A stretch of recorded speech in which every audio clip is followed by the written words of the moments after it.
Do you ever find yourself wondering why some businesses have a cult like following while others struggle to get noticed? How do iconic brands like Trader Joe's seem to create their own category in an overcrowded marketplace? Well, today you're in the right place because that's what we're talking about today on Marc Haine Live.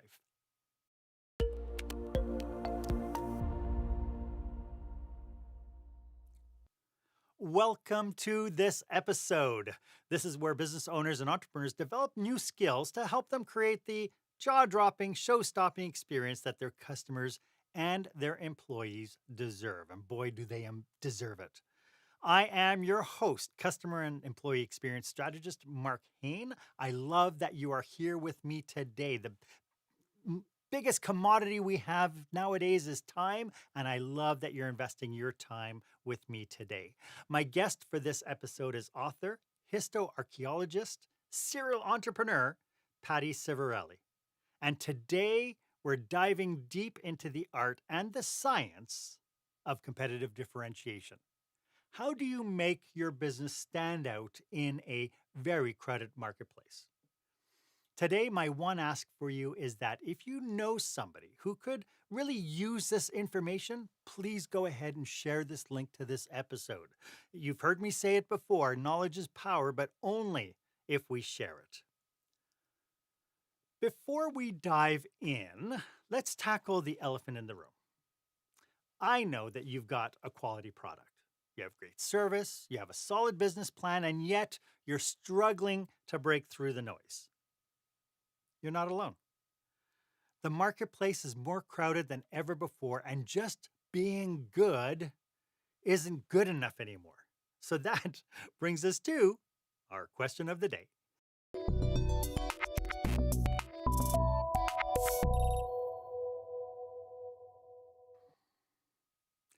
How do you go from being one of many to being the one? How do you create not just customers, but raving fans who choose you over the competition every single time? I'd love for you to be part of this conversation. Why don't you go ahead, share this episode on your favorite social media platform, hashtag it experienced leadership so that I can see what we're talking about. Hashtag experienced leadership, and we'll get into the conversation together and with our community. I have to say, if those kind of questions are the ones keeping you up at night, then stick around because today's episode could very well be the game changer you've been waiting for. Today, prepare to be truly inspired because I have a very special guest today. She is a true Renaissance woman whose journey is nothing short of extraordinary. I was having such joy talking to her before we went live. My goodness, I mean, the level of experience that our guest today has is amazing.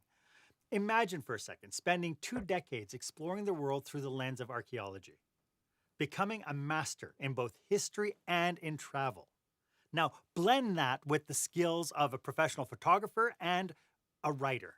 And what do you get? You get an author and an entrepreneur who's created a whole line of travel books and accessories and stuff that she talks about all the time. But then came the curveball, of course, nobody saw coming. That was COVID. The global travel industry, worth $13 trillion, shut down for 2 years. And like so many, Patty Civarelli found herself at crossroads, needing to pivot and redefine her path. And pivot she did when the opportunity came to work with Joe Colombo. The founder of Trader Joe's came knocking on her door. So if you think she's just a one-trick pony, think again. We will uncover Patty, because she is a National Geographically trained photographer, a classic pianist, a Renaissance art historian, a former professional singer, and a serial entrepreneur, all in one package. Talk about wearing many hats and mastering them all. Patty, welcome to the show. I am so thrilled you're here. Wow. Wow. I'm looking around trying to see who you're talking about. Thank you so much. It is such a pleasure to be here with you today, Mark. Likewise. Hey, I am so curious with your background, being an archaeologist, writing a bunch of travel books, what led you to working with Trader Joe's? Well, I knew Joe for a couple of decades socially. It wasn't that we were best friends, but our social circles crossed over, and a couple times a year we would attend the same events, and over time we got familiar and eventually had conversations, and over the years, got really friendly. And when COVID hit, and I was thinking, gee whiz, I'm out of business completely since I was in the travel industry. I was really lucky, because I was kind of given Joe's writings and a kind of a big stack of paper, and they said, "Can you do something with this? Can you help us push this in the direction of getting it published?" So we did just that. We whipped it into shape. We made it pretty. We did all the editing, and sold it. And HarperCollins is our publisher. Signed a contract with HarperCollins. And right after that, within weeks, Joe passed away. And I thought, wow, we had just spent all these months on this project. Mm. How am I going to do this without Joe? And because I wasn't on the inside track, I never worked for Trader Joe's, but I had been through that book and had so many conversations and participated in so much where Trader Joe's was concerned, at least from the outside, that and had so many friends on the inside that uh, after I was, past the fact that he had passed away, and gotten over that, it occurred to me that nobody else is going to carry this legacy forward, his story, his book, except me. There was nobody else that we had. And so this has been my journey, and I've been really enjoying it. Love it. For the people who might not be in the United States, who've never heard maybe of Trader's Joe, can you talk a little bit about what Trader Joe's is, and kind Hmm. of the challenge that Joe's kind of realized that they had, and how and we'll talk about how they propelled themselves out of that problem. Sure. Um, Trader Joe's is I guess, a boutique grocery store. I believe there's over 550 locations nationwide now, in the continental United States. Um, that's Googleable, so you can find out the exact number on any given date. But the way there really is a Joe. Joe set it up because he was a different, quirky kind of guy, and he wanted to set up a store that wasn't regulated, that wasn't the same basic footprint as all the other grocery stores that were out there at the time. And once he got started, he found that it was a really difficult path to create. But he identified his market as being the quote overworked and underpaid market, which is what he called that market segment back then. And he created an organization with unique, high quality goods, at a fair price, and that was always his goal. I love it. And so that in itself was probably, I'm sure that people in the grocery industry and in the retail industry were looking at him going, "What kind of crack are you smoking?" For the A way that lot, he was doing it. But at the yeah. same token, I was talking to my wife when I was saying that I'm going to be interviewing you today, and that you had a connection to Trader Joe's. She was like, "I love Trader Joe's. I remember when I went to Florida, and we went to," and she has a whole story in her own right, about Trader Joe's, even though that we don't have it where I live here. So Yeah. it's brilliant that he's created that kind of a connection. Today, we're talking about this idea of differentiation. Um, Hmm. I mean, you're a world traveler. Why is this such an important topic for businesses today? Because the competitive noise out there is so loud. We have to find a way to separate ourselves from the pack. We can't do that by being just like everybody else. So we have to find ways to differentiate. And I know that everybody, as an entrepreneur, I know that many times in my journey as an entrepreneur, people have said, yeah, you've got to find a way to differentiate, to separate yourself from the pack. And that's all well and good, but nobody really tells you Okay, that's fine, but how do you do that? So I think that's what we'd like to talk about today is how did Joe do that? How did he pull away from the pack, and how did he make it such a strong? Why was his vision so strong, and how did he pull away from the pack and differentiate himself? And then how can we take Joe's principles and strategies and migrate them over to whatever product or service that you have, whatever your business is. So that's kind of what we're going to talk about today. So I'll give you a Mhm. little bit to think about. Yeah. I love it. So I know that a lot of my audience is they're small businesses. They're businesses with maybe 50 employees, definitely businesses that are under 100 employees typically. Um, Mhm. when you're thinking about this idea of differentiation, what would you say are some key factors to succeeding in that idea of differentiation? Well, okay, you're going to go right to the heart of it. Let's go right to Here the heart we of it. go. Okay. So basically, Joe defined what he called his pillars of differentiation. And he had four pillars. And he stuck to these pillars very carefully. So I'll give them to you, and then we're going to go back to each one of them, explain them, give you some examples of each of those. And then we'll figure out how we can then turn those into yours. So his four pillars of differentiation, and these are just Joe's. They're not necessarily yours because your business is going to be different.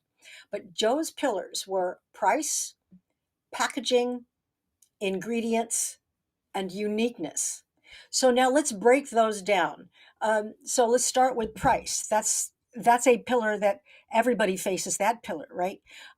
So in order to differentiate ourselves based on price, what do? We will try to get attention by cutting price, right? Well, we all know what a tough path that is because there's always going to be somebody cheaper and louder than we are. Um, Joe knew that. He also did not want to get the reputation of being the cheap store, right? He didn't want to be that 99-cent store, the 50-cent store on the block. He wanted to provide value and uniqueness, and give you a very fair price for what you're getting. Um, so let's talk. So price wasn't necessarily cutting price, but what can he give you that somebody else isn't giving you?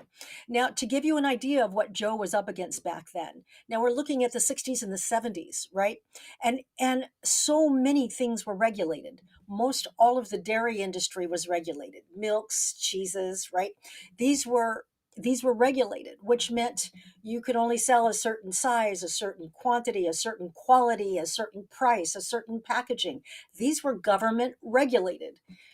Now, back then, Joe was trying to find ways to be unique, and his customers would say, "Hey, Joe, you got to carry eggs." And Joe's like, "I can't carry eggs.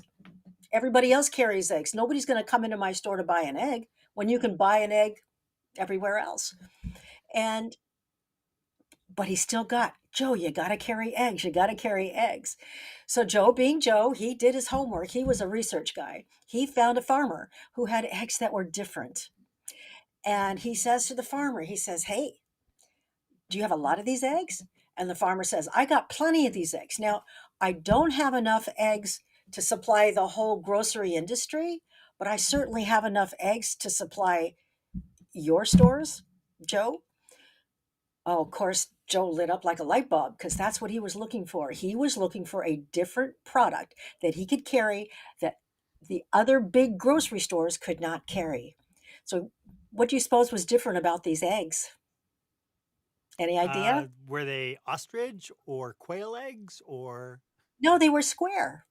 Just kidding, kidding, kidding, kidding. Not square. They were not ostrich or quail. They were chicken, Okay. but they were extra large eggs.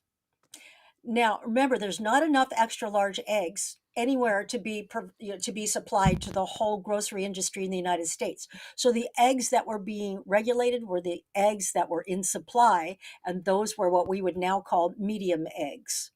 And Joe found these extra large eggs, made a deal with the farmer who provided Joe with these extra large eggs that Joe was then able to to package and sell for the same price that the grocery stores were selling the medium sized eggs for. That was a price value option. And that was where Joe was coming from. He wanted to give you more than what you were going to get from a grocery store or from his competition at a fair price. And that's Mm. what he was looking for. So eggs, cheese was another one. Cheese was one of those things that, again, very regulated. Um, and back in the 70s, everybody had those little pots where you'd put a fork in and you'd dip it into cheese, a fondue pot. Mhm. And fondue pots were just all the rage in the 70s. And people were saying, Joe, you got to carry Swiss cheese. And Joe says, I can't carry it. You can buy Swiss cheese everywhere. Why should I carry it? Joe sends his guy Leroy Watson back to a cheese factory, and Leroy works with the cheese guy back there and learns that when they cook the cheese that bubbles up in the middle is the cheese they scoop out and put it in something cold really quickly so that the bubbles don't have a chance to escape before the cheese hardens. And then when they slice it, all the bubbles. That's why there's holes in your Swiss cheese. But there was the other part. There was the cheese that was around the edge of the pots that the guy would scoop it out and he'd put it in, another large vat. And Leroy would ask, well, what are you going to do with that cheese? And the guy says, well, we're going to put it in B markets like schools and, large organizations. Um, and Leroy said, is there something wrong with the cheese? And the guy says, no, you saw for yourself. It's the same exact cheese. It just doesn't have holes in it. And Leroy thought, perfect, high quality cheese. Can we buy it? So out comes the train to California, to Trader Joe's, and filled with Swiss cheese without any holes in it. Trader Joe's packages it in little packages that they called closed eye baby Swiss, and it's sold like hotcakes. And again, they were able to sell it inexpensively, and less expensively than the grocery stores. Remember, there's no middleman here, right? There's no distribution middleman here. So Joe can do this. He can get a higher quality product and sell it less expensively, and give you a lot of value for your money. It Okay. it it does seem that one of the ingredients then to this idea of differentiation is creativity. Oh Is boy, thinking you really bet. is thinking about your products, but looking at it from a different lens and then seeing what Y- you can do with it. Because to he could have just put it out there and called it Swiss cheese, but he created its own brand around this closed eye baby Swiss. Exactly. And and Joe did, he felt he did see the world differently because he was left-handed. Now back in the day, it wasn't proper to be left-handed. You were, even if you were born left-handed, you were kind of trained to be right-handed. And Mhm. today I guess that's all disappeared. But back in the day he was left-handed, and he saw the world differently, and he would hire people that were left-handed, because he didn't want people that saw the world the same way everybody else did. Mm. But back to your comment, um, and packaging those and calling them, giving them a new name goes to the second pillar. So the first pillar was price. The second pillar is packaging. Now, packaging could mean a couple of different things. Packaging could mean private labeling, which of course we know that Trader Joe's does and has done. Packaging could mean size, package size, or package quantity, right? And that was, as an example, back then people were coming out of the big cities. People were getting into apartments in the 60s and 70s. Apartment living was getting extremely popular, and so young people were coming out of college for the first time after the Second World War, and they were moving into the cities into apartments, and apartments have small storage spaces in their kitchen compared to mom's farmhouse. And by the way, I grew up in mom's farmhouse, so I understand the difference. Uh, but so packaging, as an example, my mom used to buy the 50-pound bags of rice, 50-pound bags of flour from the grocery store, right? Well, Joe saw that people were coming out of college and they were moving into smaller quarters and felt that a lot of things that were huge needed to be packaged down for people living in apartments. So he would repackage them, give them a new name, put his label on them, but he always loved the funny names. Remember, his market is the that market that he defined, which was again post World War, because of the VA bill. People were getting educated. More people were getting educated in the United States than ever before in our history, and they were now what he called the overeducated and underpaid, because as people were pouring out of these universities, there weren't enough jobs yet to support all these people. So that was the market he wanted. He wanted people that had discerning taste and weren't going to settle for just the plain old everyday stuff. That was the market he wanted to define and talk to. And he gave his packaging really fun names like Closed Eye Baby Swiss, or, I don't know, Shakespeare's something or other, or, Beethoven's Fifth, and for Joe, these fun names were sort of like his way of secretly communicating to his customers through his packaging. And it was something that he took great pleasure in doing. So And it that's doesn't sound packaging. like it also doesn't sound like he took himself so seriously that he had to be ultra corporate and ultra, this is what everybody else is doing, so I better do it too. And right. That's exactly what he was fighting against. Yeah, yeah. Yeah. This is So that's fantastic. exactly what he didn't want, right? Okay. So we have price and we have packaging. Those are the first two pillars.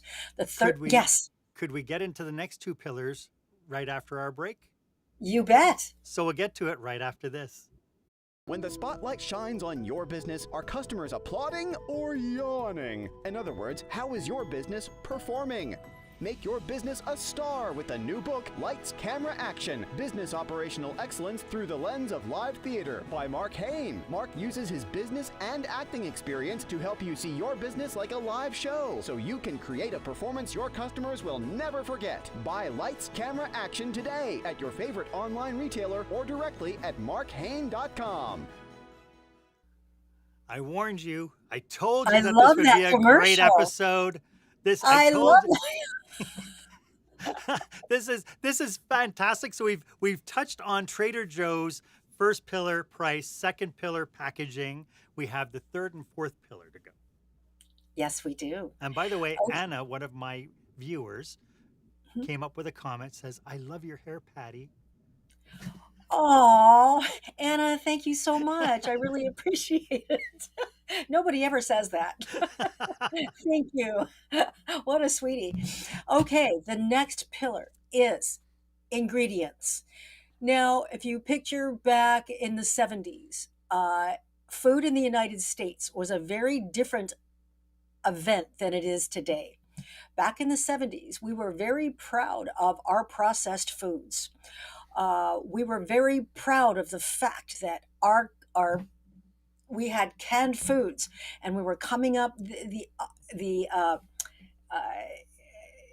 the microwave was coming out, and so we were coming up with frozen foods, and we had packaged foods, and we had canned foods. And the really neat thing, and we look back on that now and we're horrified because we actually ate that stuff. um, but but at the time, I know today people want to get very opinionated about it, but at the time, the goal in the United States was to come up with ways through the laboratory to preserve food so that it can survive to feed the world. That was the goal. So when you have food in cans and boxes and frozen, these are things that can transport all over the world into places that where people have been hungry forever. Well, it did create other problems that we didn't know about at the time, and that is other healthy issues. A lot of the food that was being created was, had hormones and steroids, and were GMO'd from whatever source. Also, at that time, the hippie movement had taken a real serious hold, and everybody was flower children and back to nature and back to farming and planting their own. All this stuff was sort of colliding at the same time back in the 70s. And Joe looked at all this and said, you know what? I'm a little old for this, but I kind of like what these hippie people are saying. I like the idea of going back to fresh. So as the supermarkets were stocking up in canned foods and box foods and frozen foods, Joe was actually going back to the farm. He was trying to change ingredients. He would take a can of corn and he would have it redone by the manufacturer without all the stuff in it. And they would formulate ways to save things or to produce things and provide things in the store one item at a time, where they, where they were healthier. And he worked a lot with local farmers. He worked a lot with California farmers back then, and he sort of was bringing that farm to table concept decades before that ever became a concept. Um, and so fresh ingredients, fresh foods. So at the time, the East Coast and other people, Canada, were all looking at us in California because Trader Joe's had a reputation back then. They had gained a reputation of like providing all this hippie food. They're like, what are you guys smoking out there? You guys don't do anything. You're all a bunch of hippies. You hang out on the beach. You eat corn off the cob and, beans out of the field. You guys can't be taken seriously. But a lot of this did have to do with Joe's influence. And so at the time, Joe was not being taken seriously. And there was a lot of flack from other parts of the country about, what a hippie he was. Believe me, he wasn't a hippie. Um, and now, before we get into the fourth pillar, I wanted to tell you that in the background of all this, Joe he identifies in the book very clearly three separate phases of his business. And the first phase of the business was uh, he he called it Good Time Charlie. And that's when, he originally thought his stores were going to be like a place where a guy can go, right? Because women always did the grocery shopping back then. But he wanted a place where a guy can go. And so he'd carry things like girly magazines and bullets and all kinds of things that were, you know, that he had tried out to see what would work. Well, of course, over time, he learned that many of these items didn't work. He found out that many of his shoppers were still going to be women, whether they were educated or not. Um, but he still wanted to come up with some interesting ideas. After he grew out of his good old boy phase, he grew into what was called his whole earth Harry phase. And that's this phase in the 70s where his ingredients started to become healthy, where his products became healthier. He was working with farmers, and he got this reputation of being a hippie. And that was his whole earth Harry phase. And he was kind of in his 30s. After he got through his whole earth Harry phase and he had converted his stores and his customer base into people that really were appreciating and wanting healthier foods and healthier products, he sort of got into his next phase. And this was his business phase. And this was what he called his Max the Knife phase. And he talks about this is where he's a little bit older now. He sharpens his pencil and now he lives by a balance sheet. Okay, so now we're going to go into the fourth pillar. So we have all these things happening in the background, right? We've got the hippie movement going in the background. We have all these educated people coming out of school and just growing this new customer base that, today we call that customer base the middle class, but back then it wasn't so much. Then he was aging, right? He was going from his 20s to his 30s to his 40s, and he was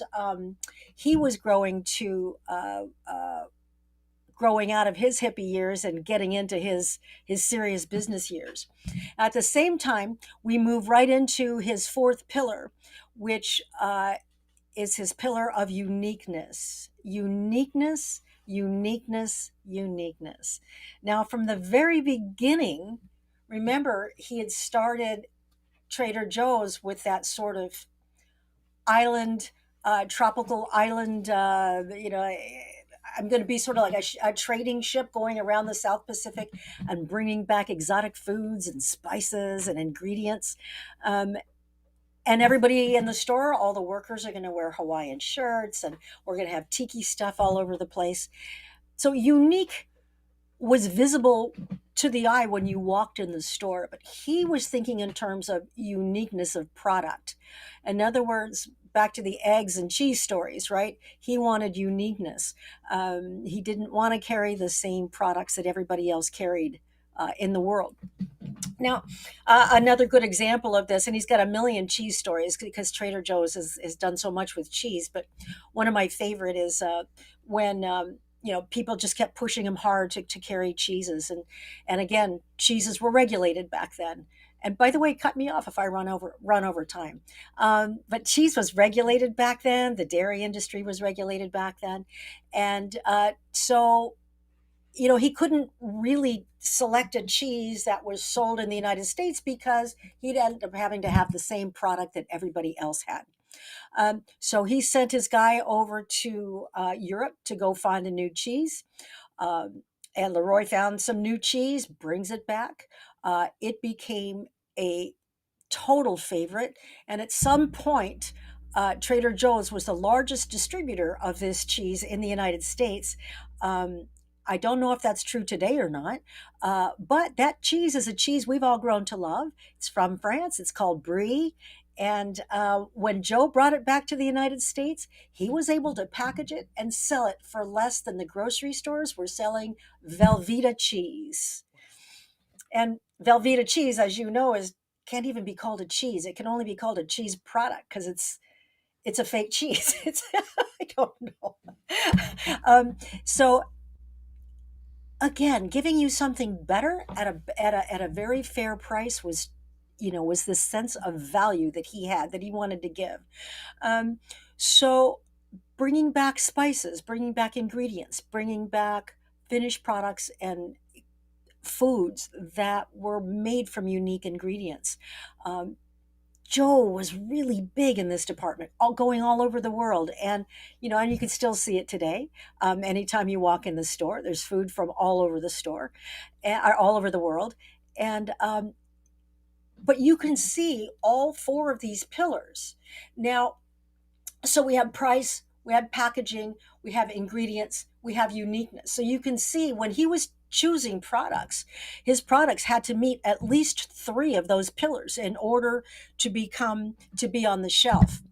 Now, when there was also another pillar that I hate to call it the fifth wheel because to me and as a business person, it's one of the most important. And that's something that was kind of a unique concept in the grocery industry. And that is that every product on the shelf had to be profitable. I'm going to say it again and then I'm going to explain what I mean. Every product on the shelf had to carry its own weight. It had to be profitable. The reason why I'm bringing that up is because back in the day when Joe was there competing with other grocers, I don't know if you remember, you would walk into a grocery store and then we'll pick the cereal aisle just for fun. But there's entire aisles of just cereals. And there's how many brands? General Mills. There's 2 or 3 brands and there's hundreds and hundreds of SKUs, right? Are all of those profitable? The answer is no. Very few of those are profitable. But what the brands can do, because they were the biggest advertisers, the big brands were the big advertisers in the grocery stores, they could dictate to the stores how much shelf space, how many SKUs, right? All of it, price, everything. Joe said, no, no, no, no, no, no, no, no. No manufacturer is going to dictate to me that I have to carry products that are not profitable. They're not going to dictate to me where I choose to put those on my shelves. So we have no advertising. We are not going to advertise because we cannot allow those people to own us. So kind of an interesting thing. So we have price, packaging, ingredients, uniqueness, and of course, profitability. Big deal. That one kind of ran through everything. How'd we do? I think you did absolutely amazing. What I'd love is I believe that people tuning into this will think, well, that's okay for Trader Joe's because it's such a big company. But to your point, when he was starting off, he was already looking for points of differentiation. And you started off by saying that, what Trader Joe's did might not work for the audience. So I wonder if you could share some keys on how businesses can start looking at themselves and finding points of differentiation, finding their own pillars. And we'll get to that right after this. When you're delivering an important speech to a huge audience, it's easy to lose your place or go way over time. Give yourself an advantage with the Pro Speaker Presentation Speech Timer app. No more checking your watch or calling for time. The Pro Speaker Presentation Speech Timer app keeps you on track with easy-to-see timers, even changing color for visual prompts during your speech. And you can set audio cues to practice, or set it to vibrate so you don't even have to look. Be the pro you know you are. Download the app at speakerpresentationtimer.com.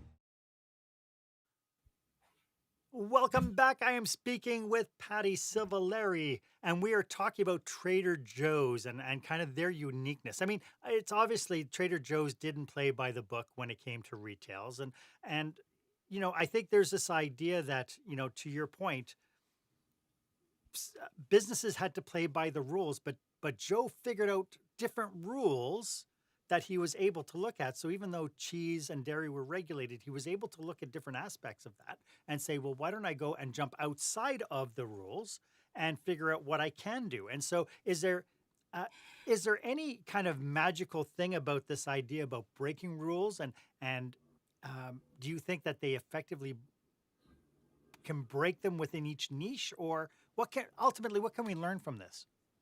Um, it's first of all, like you said earlier, creativity is absolutely mandatory. Joe also had a partner, so Joe was the idea guy, right? And he partnered with another Joe got into this when he got out of college, and he partnered with another guy that got out of college.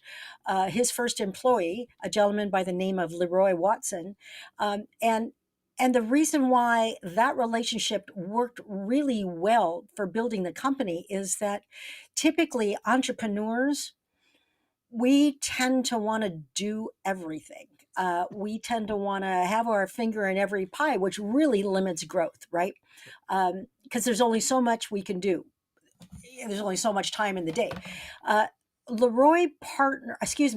Joe partnered with Leroy Watson because they were sort of opposite.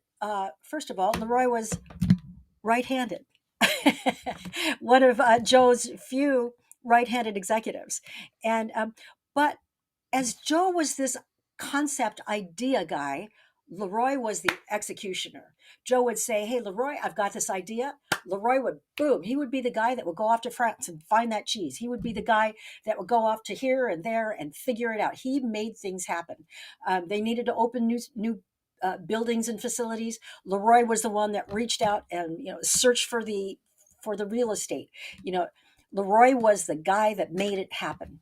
And as entrepreneurs, if we can find somebody that's not like ourselves, and that's kind of key, because I think a lot of times we want to just duplicate ourselves, but we still need somebody opposite ourselves, especially if you're the idea person.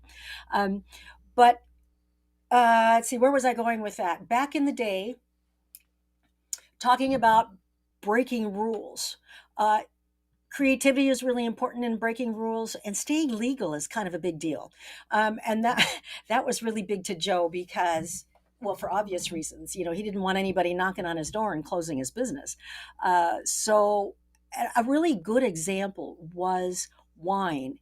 He got this idea in his head that while the grocery stores were carrying 3 or 4 or 5 or 6 labels of wine in their stores, and then there were liquor stores down on the corner, Joe wanted to be the grocer that carried 100 wine labels, because he had this new cool audience that he was nurturing, right? This overworked and overeducated and underpaid crowd of people.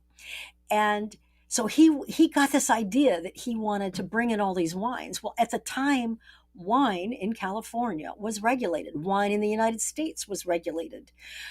There were only so many labels in Napa that he felt were drinkable. How could he have 100? Where is he going to find 100 labels? So he went to Oregon. He went to Washington.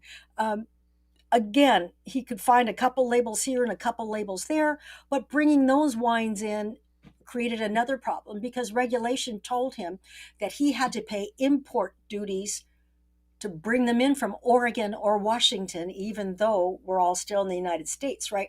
This was all part of the fair trade thing going on back then. And so he didn't feel that having wines outside California was going to be good enough. He ended up nurturing many wineries in Northern California, but then he sends Leroy out. He finds, let me just back this up a little bit. He takes a look at the Fair Trade Act. He takes a look at the rules that regulate the bringing of wine and distributing of wine in the state of California. What did he do? He put his lawyers onto the task and said, hey, take a look at this stuff. Tell me, can we get away with anything? What can we do here? And it really wasn't a getting away with thing as much as it was finding a loophole. And they found one. They found, in the book, what are his words? He says, we found a loophole in the law, and by God, we drove a truck through it. He sends Leroy to Europe and says, bring us back some of that fine European wine. Remember, products from Europe, from any other country, cannot be regulated by the United States. We can regulate our own products, but we can't regulate other people's products. Wine was not regulated. Guess what they did? They brought in Chateau Lafite from France. They brought in wines from Germany and from Italy and from Spain. They brought in, the New World wines, Australia, Africa, South America. Those had not been developed yet. But European wines, he brought them in. California wines, he was developing and bringing those in. And eventually, those import duties, bringing them in from Oregon and Washington, went away, and he was able to bring those in as well. Trader Joe's worked with Australia, with Chile, Argentina, South Africa, to produce wines that work for the American palate, because wines are different all over the world, and everybody's palate is different all over the world. So when it comes to finding a way to sort of break the rules, you can break the rules, but you need to really do your homework. And Joe was the homework guy. So hopefully that answers your question. It's amazing because I have a theory, and this is something I used to challenge because I was a change catalyst in hospitality. When an idea came to the forefront that really looked good on the surface, and then you had all the naysayers saying, "Oh no, we can't do it, we can't do it, we can't do it." I used to challenge them by saying, "If it's not impossible, what will it take?" And it seems like this was at the core of Joe's DNA. Yes, you know what? You nailed it. That's exactly right. You hit the nail on the head. That's exactly right. So now we have to ask ourselves what you asked a minute ago, and that is, how can people take Joe's pillars and turn it into their business? So, Right. maybe ingredients, maybe they're not in the food business. So, ingredients is not going to be one of their pillars. Maybe uniqueness can't be one of their pillars because maybe they're in a service business instead of a product business. And maybe they're doing something like selling real estate or selling insurance or things like that. Those you have to think about a little bit differently. Obviously, if you break down your levels of service and the levels of service possibilities, those can become levels of uniqueness for you if you're in the service business, right? Obviously, you might be a little limited on price, but what about packaging? And again, it depends on the industry. Can you package things a little bit differently? Can you provide things? You're selling homes, wherever you're selling homes. What are people asking you for? What are your customers telling you? What are you hearing over and over again that are sort of pain points for your customers? If you're hearing the same thing over and over again, to me, those are giant bells to say, wait a minute, that's an area that you can become unique. Listening to your customers is huge because they know what they have to go through to buy a house or buy insurance or buy whatever it is, that you're selling, right? If you're selling a product or you're manufacturing shoes, whatever it is, if you think in terms of, is your clientele distributors and retailers, or are you direct to consumer? If you think in those terms, who's your customer? What are their biggest pain points? What do they hate doing every morning when they get up and have to go to their computer and order products similar to yours? What do they hate most about their day and their process of buying products like yours? That's what you want to solve. Those are how you can define, listen to their voice, talk to them. They will tell you. People love to tell you their complaints, right? Everybody loves to voice their complaints. They're going to tell you And what's each one of your customers know what's wrong with your business from absolutely. their They perspective, right? Yes, absolutely. Not just your business, but buying products like yours, right? Yes. Buying from your competitors. Why did they come to you? Why are they going away from you? They all know why. They all know. I mean, everybody finds a new vendor or changes products because it's it's hitting a new pleasure point for them, right, in their psyche. It's a little bit easier to acquire. It tastes better, it fits better, it's better quality, it's got a better value, it's whatever it is. It's a pleasure point in their psyche. So why are people changing products or services? That's kind of what you need to unpeel in your business, to find this price. Maybe you're in a price. You're in a business where you're not selling a commodity and you have very little competition. I've taken a lot of this in my travel business, and I'm applying a lot of this in my own business now. As an example, I take a look at pain points for people that are traveling, and I think, what are their big pain points? Well, from the time they get on a plane, it's noisy. They get off the plane, they're exhausted, they've got no idea where they are, they're totally lost. And being a travel author, I'm thinking in ways of, I'm not just a travel author, I'm somebody in the travel industry trying to provide solutions for people that should be buying my products. But how can I do this differently? And so I am doing that differently. I'm finding ways where people can actually have total independence in every city that they travel in, just simply because I came up with this indexing method that fits in your pocket. And now you'll never get lost anywhere you ever go in the whole wide world. You'll know all the cool sites that are nearby. So now you can plan your day instead of trying to figure out how to, you know, accommodate your vacation day by figuring out transportation and zipping around strange cities where you don't even speak the language. So these are kind of things that I'm looking for in my business. These are things that you can look for in your business. What are the pain points? And so trying to put all these together for me and still providing a value. I want to provide a level of quality that my competitors don't know how to do. Right. My background is in history and archaeology. I can write about ancient cultures like none of my I don't care how big they are. None of them can write about them like I can, and they haven't. So that's a nice big gap in my market. That you can So serve. yeah. So I mean, Yeah. so if people want to go a little deeper than just seeing the surface of like Italy, I'm your girl. Um, so Get your these are book. They have to get your book yes, on Italy. there you do. How about It's that? interesting, Patty, that you're talking about because we're talking about Trader Joe's, but as you're talking about this, I'm thinking of other like if you Google the huggable car dealer, we have in out east, we have the huggable car dealer, which is a used car lot, and Right. he found a niche of being able to serve families in such a way. And if you Google him, he talks differently from used car salesmen. His whole team acts differently around it. He's created his own pillars around this. So I There you challenge anybody go. who's tuning into this saying, well, that's good for him. It won't work for me. I think if you can get creative, if you can bring your team in on it and say, how can we differentiate from what other people are doing and then have a little bit of fun with it? My goodness, things can happen like crazy. Um, Yeah, so it's just really listening to your yeah, customers and yeah, understanding their mindset. Be your customer. Go somewhere and buy products that are similar to yours, but buy them from your competitors. Why are yeah. you saying no, I wouldn't buy this product? Why are you saying no, I wouldn't buy that product? I'd buy my own product. Why? If you go into a store, you know, be your customer. Yeah. Um, Listen, That's a listen. huge secret.